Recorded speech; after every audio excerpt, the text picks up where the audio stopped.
एकेकाळी Ratan टाटांचे right hand मानले जाणारे अत्यंत निष्ठावंत असे मानले जाणारे दिलीप पेंडसे यांनी आत्महत्या केली आणि त्यामुळे कॉर्पोरेट क्षेत्राची काळी बाजू या निमित्ताने चर्चेला यायला लागली आहे। कॉर्पोरेट क्षेत्रात काम करताना नेमका कशा प्रकारचा बाबीची चौकशी शासन करणार आहे, मुख्यमंत्री साहेब चौकशी करणार आहे। आणि यानंतर आपण थेट जाणार आहोत आमची प्रतिनिधी सुवर्णा दुसानेकडे।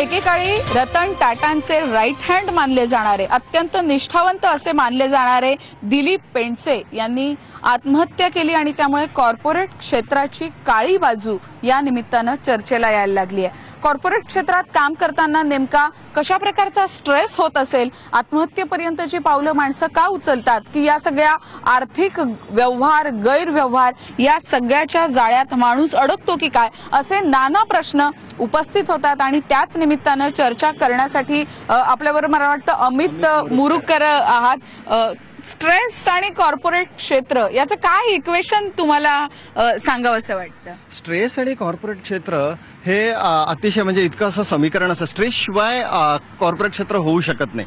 आजकाल आपण काय पाहतो, जसे लोक आहेत तरुण लोक जॉईन करतात, एकदा कॉर्पोरेटला जॉईन केलं की मग त्यांचं असं की झपाटलेल्यासारखं आपल्या ध्येयामागे पळायला लागतात। आणि मग मला गाडी पाहिजे, मला बंगला पाहिजे, माझे कलिग्स आहेत, माझे शेजारी आहेत, म्हणजे यांच्याबरोबरची अशी रेस चालू होते। आणि एकदा ही रेस चालू झाली की मग झपाटल्यासारखं त्या गोलच्या मागे, त्या ऑब्जेक्टिव्हच्या मागे पळत राहायचं आणि त्या ह्याच्यामध्ये एक लाईफस्टाईलची सवय होऊन जाते। आणि मग या सगळ्या गोष्टींमध्ये असं होतं की ते कुठेतरी आरोग्य, फॅमिली लाईफ या गोष्टी विसरूनच जातात। बरोबर। आणि मग एकदा त्या ध्येयाच्या मागे लागलं की त्यांना वाटतं की अरे हां, तुम्ही हे अचीव्ह करण्यासाठी तुम्हाला आणखीन काही जास्ती हे मिळेल, इन्सेंटिव्ह मिळेल, पैशांच्या मागे जायला लागतात। आणि मग एकदा पैशांच्या मागे लागलं की मग आणखीन पैसा कसा मिळवायचा, आणखीन कसा पैसा मिळवायचा, त्याच्यासाठी मग आणखीन स्ट्रेस येतो, कारण टार्गेट्स येतात। बरोबर। मग कंपनीत लोक म्हणतात की नाही, तुम्हाला हे अचीव्ह करण्यासाठी आणखीन थोडं स्ट्रेच करावं, मग वर्किंग आवर्स वाढत जातात। म्हणजे असा एक एक गोष्टीमुळे त्या स्पायरल होत जातात, एकामागे विषय सर्कल आयुष्यामध्ये चालू होतं। आणि मग हे एकदा चालू झालं की आपली बॉडी, आपलं शरीर त्यासाठी तसं पाहिलं तर इव्हॉल्व्ह झालेलं नाही आहे। ओके। तुम्ही बघितलं तर आता समजा साधारण विचार करा की माणसाचं इव्होल्युशन जेव्हापासून झालं, जेव्हा केव्हमॅन होता तेव्हा काय होतं, अगदी जंगलात काय स्ट्रेस असणार आहे, जंगलात म्हणजे मग ठीक आहे, प्राणी आहेत, शिकार करायची, त्यांपासून आपलं संरक्षण, म्हणजे टार्गेट्स नव्हते। आता माणसाच्या आयुष्यात टार्गेट्स आणि ते अवरली बेसिसवर टार्गेट्स येऊन गेले ती। आणि सकाळी उठलं की बॉसचा फोन, हां आज काय, त्यात ऑब्जेक्टिव्ह काय आहेत, आणि मग ते झाल्यानंतर पुन्हा दुपारी अरे हे झालं का, तू त्यांना भेटला का, मग आज ऑर्डर आली का, त्याच्यानंतर पुन्हा संध्याकाळी अरे किती ऑर्डर झाली, पुन्हा तुला माहिती आहे आपलं टार्गेट एवढं आहे, किती झालं, बरं मग ते झाल्यानंतर सुद्धा अरे थोडं आपल्या टीम मध्ये त्याचं नाही झालं, मग आणखीन थोडं स्ट्रेच। अशा प्रकारे अतिशय तणाव वाढत जातो। आणि एंड ऑफ द डे जेव्हा माणूस सकाळी 7ला घरातून निघालेला, घरी पोहोचेपर्यंत 11 वाजता, त्याच्या जेवणाचा ठाव ठिकाणा नाही, केव्हा जेवण झालं काही नाही, स्ट्रेस येणारच। पण मग हे सगळं जे कॉर्पोरेट कल्चर आहे आणि त्यामुळे मिळणारी प्रसिद्धी असेल किंवा तुमच्यावरती सगळ्यांचं लक्ष असणं, समाजाच्या अपेक्षा प्रचंड वाढलेल्या असतात, या सगळ्याचा पण एक ताण यायला लागतो। डेफिनेटली, कारण समाजातला म्हणजे ताण जो अपेक्षा ह्या घरापासून चालू होतात।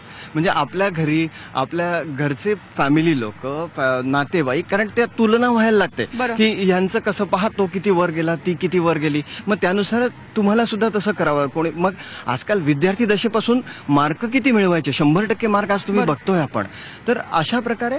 आणि मग कसं होतं की समाजात एक आपली प्रतिमा असते, एक प्रतिमा मेंटेन करण्यासाठी मग आणखीन तो स्ट्रेस यायला लागतो। मग कधी कधी काय होतं, आपल्या क्षमतेपेक्षा जास्ती एक प्रोजेक्शन केलं जातं।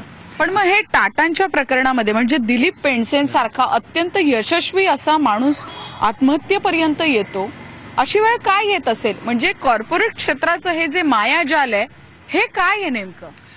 कॉर्पोरेट क्षेत्रामध्ये काय होतं की आता त्या लेवलला जेव्हा एक्झिक्युटिव्ह पोहोचतात, सीईओ, पूर्वीच्या काळी सीईओ म्हणजे कसं असायचं की ठीक आहे एजेड आहेत, छान अगदी मॅच्युअर्ड वगैरे छान, आता तसं नाही आहे। सीईओ यंग सीईओ असतात, त्यांना गलेलठ्ठ पगाराच्या नोकऱ्या असतात, त्यानंतर त्यांच्यावर टार्गेट असतात की हे एवढं अचीव्ह करायचं आहे, आणि मग त्यासाठी ज्या मिळेल त्या मार्गाने ते अचीव्ह करायचं, यामागे ते अगदी सगळेजण पडलेले असतात. बरोबर. मग त्याच्यासाठी सगळ्यांना पळवायचं, स्वतः पळायचं आणि नंबर्स अचीव करायचे. काही असलं की कॉर्पोरेटमध्ये नंबर्स पहिल्यांदा येणार की हां हे नंबर्स झाले पाहिजेत, कारण मला बोर्डला रिपोर्ट करायचं आहे, मला आणखीन बाकीच्या सगळ्या स्टेक होल्डर्सना रिपोर्ट करायचं आहे, मग आणखीन कंपनीची स्पर्धा मार्केटमध्ये एवढी वाढली, त्याबरोबर आणखीन वर चढायचं आहे, तर ग्रोथ झाली पाहिजे.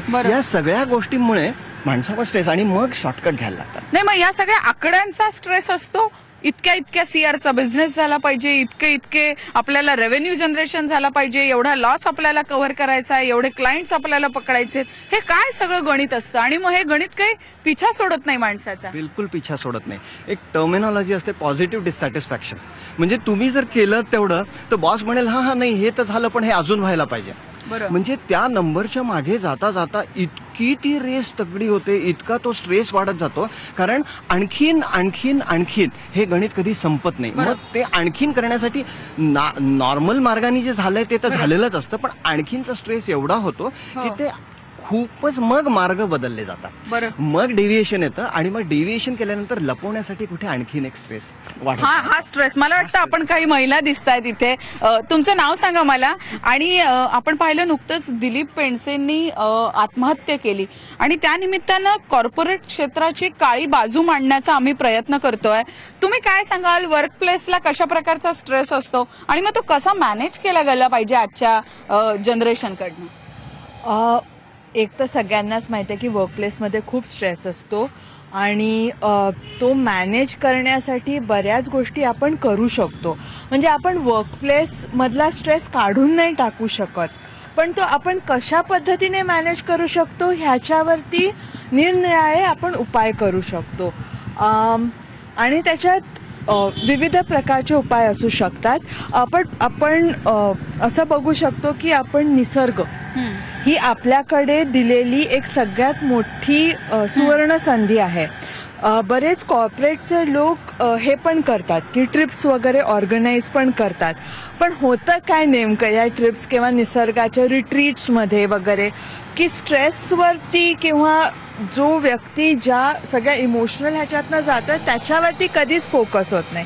म्हणजे आपण ह्या गोष्टी करून त्याच्यावरती फोकस केलं तर मग ते कुठेतरी मदत करेल असं मला वाटतं. बरोबर. तुम्ही मला वाटतं कामावरून नुकत्याच येत आहे, काय तुम्ही सांगाल? आपण पाहतोय दिलीप पेंडसेंनी आत्महत्या केली आणि त्या निमित्तानं कॉर्पोरेट क्षेत्राची काळी बाजू सुद्धा समोर आलेली आहे. तर काय नेमकी ही काळी बाजू आहे? आता अर्बन मध्ये सगळ्यांचं लाईफ हे टार्गेट्स ओरिएंटेड, मनी ओरिएंटेड, अवरली बेसिसवरती रिझल्ट ओरिएंटेड असं सगळं फोकस झालेलं दिसतंय. माझी मराठी यातली चांगली नाहीये म्हणून मी इंग्लिश मध्ये बोलणार. हिंदी इंग्लिश बोललात तर आपल्या प्रेक्षकांसाठी ओके. बरं राहील. दिलीप पेंडसे बहुत ही बड़े पोजीशन पे थे. आप स्टैटिस्टिक्स देखेंगे, आप जानते हैं उनको? आप कभी उनसे मिले हैं? कुछ ऐसा मौका मिला है? मिली नहीं हूँ, लेकिन मैं टाटा फाइनेंस में ऑलमोस्ट 1.5 साल काम किया था. आपने काम किया है टाटा फाइनेंस में? yes. Okay. Almost 15-20 years ago. End Tata group बहुत अच्छी कंपनी है, तो इसीलिए ज़्यादा शॉकिंग है कि इस कंपनी में ऐसा कुछ हुआ. Because Tata is actually one of the better employers. वो लोग अपने लोगों का बहुत अच्छा ख्याल रखते हैं, उनके बेनिफिट्स, ट्रांसपेरेंसी, वो बहुत, they are very well non for taking care of their employees. So it is all the more shocking end sad. लेकिन आप जनरली कॉर्पोरेट लाइफ देखेंगे तो स्ट्रेस कभी कभी हमारे इंटरनल होता है जो हम खुद अपने आप पे डालते हैं, और कभी कभी ऐसा होता है कि बाहर से आता है, यानी कि योर बॉस, योर सुपरवाइजर, आपका रिलेशनशिप उनके साथ ठीक नहीं है, आप पे टारगेट्स बहुत ज़्यादा हैं, आपका टीम आपके जो साथ काम कर रहे हैं वो छोड़ के चले गए, कंपनी का कल्चर कैसा है, सीनियर मैनेजमेंट कैसा है, और बिजनेस कैसा है, इंडस्ट्री में कैसा हो रहा है, वो सब उस पर फ़र्क पड़ता है. और इससे कुछ लोग मैनेज नहीं कर पाते हैं, वो बिल्कुल स्ट्रेस को हैंडल नहीं कर पाते हैं. ऑल्सो उनका घर पे उनके रिलेशंस कैसे हैं, फैमिली कैसा है, वो बहुत इंपॉर्टेंट है. क्या वो घर जाकर शेयर करते हैं अपने फैमिली मेम्बर के साथ, या उनके कोई क्लोज फ्रेंड्स हैं जिनके साथ वो शेयर कर सकते हैं उनके प्रॉब्लम्स. बिकॉज ये प्रॉब्लम्स जाने वाले नहीं हैं, टारगेट्स बढ़ने ही वाले हैं और हम सब रैट रेस में हैं. ओके आपका नाम बताइए, बहुत इंटरेस्टिंग आप बात कर रहे हैं। आपने आपके करियर में ये सारे स्ट्रेस कॉर्पोरेट कल्चर में कैसे देखे हैं और लोग उसको कैसे हैंडल करते हैं, कैसे फाइट करते हैं उस स्ट्रेस के साथ, ये भी बताइए। आपका नाम बता के शुरू कीजिए।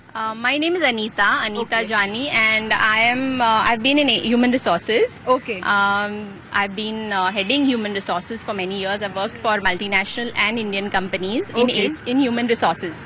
तो इसमें हम लोगों को हायर करते हैं हमारे कंपनी में काम करने के लिए। हम उनको बढ़ते हुए देखते हैं, प्रगति करते हुए देखते हैं, प्रमोशंस लेते हुए देखते हैं, अचीवमेंट्स अचीव करते हुए देखते हैं, उनको रिवॉर्ड्स मिलते हैं। और कुछ लोग ऐसे भी होते हैं जो नहीं मैनेज कर पाते, जो छोड़ के चले जाते हैं, छोटी कंपनी ज्वाइन कर लेते हैं, या कुछ लोग बॉम्बे में नहीं रहना चाहते। ये क्या वजह है? मुंबई में आते हैं तो सबको बहुत पैसा यही दिखता है, मुंबई को माया नगरी भी कहा जाता है। तो ये कॉर्पोरेट क्या कल्चर मुंबई में बेसिकली डिफरेंस आपको नजर आता है और बाकी सिटीज में इतना स्ट्रेस नहीं लगता, क्या वजह होगी? जो बॉम्बे में हैं उनका बात करने का तरीका, सिंपल थिंग्स लाइक इंग्लिश, आप इंग्लिश कितना अच्छा बोलते हैं, आपके कॉन्टैक्ट्स कितने हैं, आप बिजनेस कितना लाते हो, ये सब आपके how you grow in the company उस पे फर्क पड़ता है। और कुछ लोग ये समझ नहीं पाते हैं, कुछ लोग जल्दी से नेटवर्क करके ग्रो कर लेते हैं, लेकिन कुछ लोग स्ट्रगल करते हैं, उनके पास उनके मैनेजर्स नहीं हैं जो उनको कोच करें, मेंटर करें, और वो अपने खुद भी शाय होते हैं। और फियर बहुत इम्पॉर्टेंट पॉइंट है यहाँ। कुछ लोगों को डर बहुत है, फियर ऑफ फेलियर, एंड ये उन्होंने ओवरकम करना चाहिए। ऑलवेज शेयर करना चाहिए लोगों के साथ, अपने सीनियर के साथ, HR के साथ, और ताकि कुछ सॉल्यूशन आ जाए। अगर स्ट्रेस ज़्यादा लग रहा है तो हम उसको कम कर सकते हैं, टारगेट्स रिड्यूस कर सकते हैं। उनके लिए कोई ट्रेनिंग्स अटेंड करने के लिए, meditation, spirituality very very important in today's day end life. And my friend here is a trainer. So okay, कशा प्रकारचं ट्रेनिंग असतं अगदी थोडक्यात, आणि मग आपण ब्रेक करूया. अगदी थोडक्यात म्हणजे आम्ही त्यांना आपण स्ट्रेसबद्दल बोलतो ना, तर स्ट्रेसमध्ये खूप ऊर्जा तयार होते शरीरात, आणि त्या ऊर्जेमुळे आपल्या सगळ्या गोष्टी खूप ॲक्टिवेट होऊन जातात, आणि मग आपण नाही का हायपर टेन्शन लेव्हलला काम करायला लागतो. पण सगळ्यात महत्त्वाची गोष्ट जी करावी लागते स्ट्रेसच्या अगदी इंटेन्स स्ट्रेस नंतर इज रिलॅक्सेशन. तर मग ते कसं केलं पाहिजे? अगदी सोपं रिलॅक्सेशन म्हणजे शवासन आहे. ओके, साधं shavasana. Relax your mind, relax your body, relax your emotions, ह्या लेवलवरती तुम्ही रिलॅक्सेशन आणू शकता. रिलॅक्सेशनचा अजून एक जो अगदी सोपा प्रकार आहे तो म्हणजे प्राणायाम. Okay, breathing techniques. तुम्ही श्वास कसा घेता, आणि श्वासोश्वासावरती स्ट्रेस इतकं अवलंबून असतं की तुम्ही जर रॅपिडली श्वास घेत असाल, चुकीच्या पद्धतीने श्वास घेत असाल, त्याचाही तुमच्या स्ट्रेस लेवल्सवरती खूप परिणाम पडतो. ओके, आणि तेव्हा जेव्हा तुम्ही इंटेन्स स्ट्रेसमध्ये असाल, जशी कॉर्पोरेट्समध्ये खूपदा होतं, आणि जर तुम्ही सेल्स सारख्या गोष्टी हँडल करत असाल किंवा तुमच्या फील्डमध्ये वगैरे, आणि अगदीच अशी सिच्युएशन आहे की सगळ्या बाजूने तुमच्यावरती प्रेशर आहे, आणि ह्या वेळेला जर तुम्ही श्वासोश्वासावरती नियंत्रण ठेवू शकला, बरोबर, तर तुम्हाला एक तिथे जशी आपण पेनकिलर घेतो ना, डोकं दुखलं पेनकिलर घेतो, प्रत्येकाची एक आपली पद्धत असू शकेल. आपण ही चर्चा अशीच सुरू ठेवूयात, पण मला असं वाटतं ब्रेकची वेळ झालेली आहे. आपण पाहतोय कॉर्पोरेट क्षेत्रातला स्ट्रेस जो आहे तो हँडल करण्याच्या वेगवेगळ्या टेक्निक्स असू शकतात. स्विच ऑन स्विच ऑफ होणं हे स्वतःला सुद्धा करता यायला हवं. या सगळ्याबद्दलची चर्चा आपण अशीच सुरू ठेवणार आहोत, पण वेळ झाली एका छोट्याशा ब्रेकची.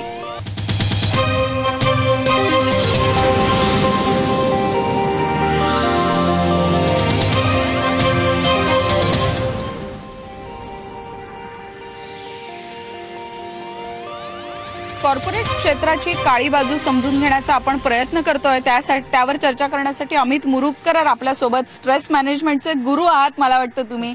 सर, पण स्ट्रेस नेमका आयडेंटिफाय कसा करायचा आणि मग सोल्युशन काय, मात कशी करायची? आपण सगळेच जण स्ट्रेसमध्ये असतो, स्ट्रेसमध्ये आहोत हे आयडेंटिफाय करायचं. तुम्हाला बघा, लोअर बॅक पेन आहे का, किंवा तुम्हाला इंडायजेशन होत आहे का, तुम्हाला बोलताना असं तोंडात हे होत आहे, कोरडं पडतंय का तोंड, किंवा खूपदा असं होतं की खूपदा टॉयलेटला जातोय आपण, उगीच छातीत दुखतंय, पाठीत दुखतंय, या सगळ्या गोष्टी ह्या अगदी पोट साफ नाही होत आहे प्रॉपर, कॉन्स्टिपेशन होत आहे, या सगळ्या गोष्टी खूप स्ट्रेसवर, म्हणजे आपलं शुगरपासून ते हार्टपर्यंत या सगळ्या ट्रबल्स स्ट्रेसशी निगडीत असतात. मग आता सॉल्व्ह कसं करायचं, सोल्युशन करण्यासाठी वेगवेगळे उपाय आहेत. जसं की आता फॉर एक्झाम्पल सिम्पल सांगतो की म्युझिक.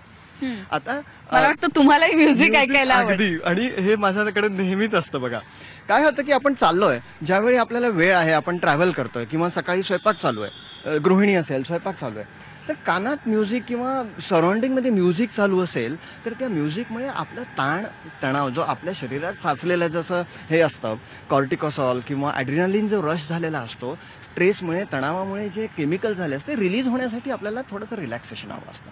आणि हे म्युझिक या रिलॅक्सेशनमुळे खूप छान त्याचा इफेक्ट होतो. तुम्हाला जे आवडेल ते म्युझिक तुम्हाला, आणि त्यात जे सुदिंग म्युझिक असेल, इन्स्ट्रुमेंटल, मला इन्स्ट्रुमेंटल म्युझिक हे जास्ती आवडतं. हे बाय चॉईस, पण थोडंसं आपल्या टेक्निक्स आपण शोधायला पाहिजे. एक्झॅक्टली, प्रत्येकाने आपल्या चॉईस प्रमाणे त्या टेक्निक शोधायच्या, आणि ज्या प्रकारचं म्युझिक आपल्याला आवडतं त्या प्रकारच्या म्युझिक, म्हणजे म्युझिक ही एक प्रकारची बाजू आहे की ज्या प्रकारे त्याचा वापर करून आपण स्ट्रेस कमी करू शकतो, रिलॅक्स होऊ शकतो. त्यामुळे म्हणजे आपला त्या मूड प्रमाणे आपला मूड पूर्ण चेंज होईल. कोणाला खूप जुनी हिंदी गाणी आवडतात, आणि मग काही गाणी इतकी सुंदर आहेत लता दीदींची की ती ऐकल्यावर आपला मूड इतका रिफ्रेश होऊन जातो. बरोबर आहे. म्हणजे आता आपण आपल्या टेक्निक पण शोधायला हव्यात.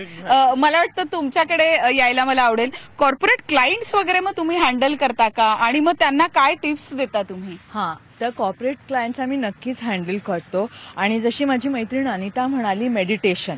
आता मेडिटेशनबद्दल बोलायचं झालं तर लोकांना असं होतं, कॉर्पोरेटच्या लोकांना, अरे बापरे, ते अध्यात्म नको बाबा, ते तुम्ही हँडल करा. पण अध्यात्म म्हणजे काय? It's a science of living, एक विज्ञान आहे. आणि त्याच्यात काही गोष्टी ज्या आपण करू शकतो, म्हणजे मन शांत कसं करायचं. जसं बऱ्याच वर्षांपूर्वी जेव्हा मी काम सुरू केलं ॲज अ ट्रेनर, मलाही स्ट्रेस होता. मग मी त्या स्ट्रेससाठी काय केलं, तर पहिली गोष्ट अशी केली की रोज 15 मिनिटं शांत बसणं. पण मग लोकांचे स्ट्रेस हँडल करताना, कॉर्पोरेट क्लायंट्सचे स्ट्रेस हँडल करताना तुम्हालाही स्ट्रेस होत असेल की? होतो ना, नक्कीच होतो. कारण की आपल्याला दुसऱ्याचा स्ट्रेस ऐकूनही स्ट्रेस येऊ शकतो. तर मग त्याच्यात आपण ह्युमर शोधू शकतो. म्हणजे एक काहीतरी मजेदार गोष्ट, किंवा मग ते क्लायंटलाही सांगू शकतो, अरे ही काहीतरी खूप मजेदार गोष्ट आहे की तू, नाहीतर तू काहीतरी असं मजेदार स्वतःसाठी शोधून काढ. एखादं पुस्तक असेल, एखादा व्हिडिओ असेल, म्हणजे तू जेव्हा स्ट्रेस होतो तेव्हा तू बघू शकतो. माइंड डायव्हर्शनच्या टेक्निक्स थोड्याशा. माइंड डायव्हर्शन, आणि सगळ्यात मोठी ज्याची गरज आहे आज, जसं दिलीप पेंडसेंच्या केसमध्ये झालं, माइंडला सायलेन्स करण्याची गरज आहे. जेव्हा how to silence the mind, त्याच्यासाठीच मी सांगते. 15 मिनिटं रोज, 5 मिनिटापासून सुरू करा. जसं तुम्ही जिमला पहिल्या दिवशी गेला, असं शक्य आहे शांत बसणं? हो, अगदी शक्य आहे. कसं करायचं? 1 मिनिटापासून सुरू करू शकतो. ओके. तर साधी टेक्निक आहे. तुम्ही श्वासोश्वास घ्यायला लागा, श्वासावरती फोकस ठेवा. प्रत्येक वेळेला विचार आला, काही आलं, त्याला बाजूला ठेवा. परत फक्त श्वासावरती फोकस करा.